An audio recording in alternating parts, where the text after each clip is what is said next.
Pinas, updated ka na ba? Mula sa regalo ni Boyet, Chris, Tonton at iba pa, Lolit, 1.9 million ang kinita nung birthday. Waging-wagi si Nay Lolit Solis sa nakaraang birthday niya dahil sa mga natanggap niyang regalo in cash and in kind mula sa mga artistang kabilang na ang kanyang mga alaga. Sa video na in-upload ng entertainment editor na si Salve Asis ay mapapanood ang tsikahan nila tungkol sa regalong natanggap ni Nay Lolit sa kanyang 77th birthday last May 20.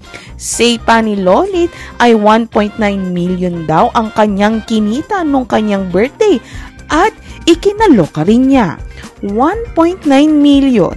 Naloka nga ako, anya. Ang alaga raw niyang si Christopher De Leon ay 100,000 pesos ang binigay, habang si Chris Aquino naman ay 77,000 pesos bilang 77 years old na siya. Ang isa niya pang alaga na si Tonton Gutierrez ay 60,000 naman daw ang regalo. Isa sa mga bonggang natanggap din ni Nay Lolit ay ang boxing gloves mula kay Manny Pacquiao na may signature pa nito. Bongga din naman, pak na pak! Waging-wagi si Nay Lolit Solis sa nakaraang birthday niya dahil sa mga natanggap niyang regalo in cash and in kind mula sa mga artistang kabilang na ang kanyang mga alaga. Sa video na in-upload ng entertainment editor na si Salve Asis ay mapapanood ang tsikahan nila tungkol sa regalong natanggap ni Nay Lolit sa kanyang 77th birthday last May 20. Say pa ni Lolit ay 1.9 million daw ang kanyang kinita nung kanyang birthday at ikinaloka rin niya. 1.9 million. Naloka nga ako, anya.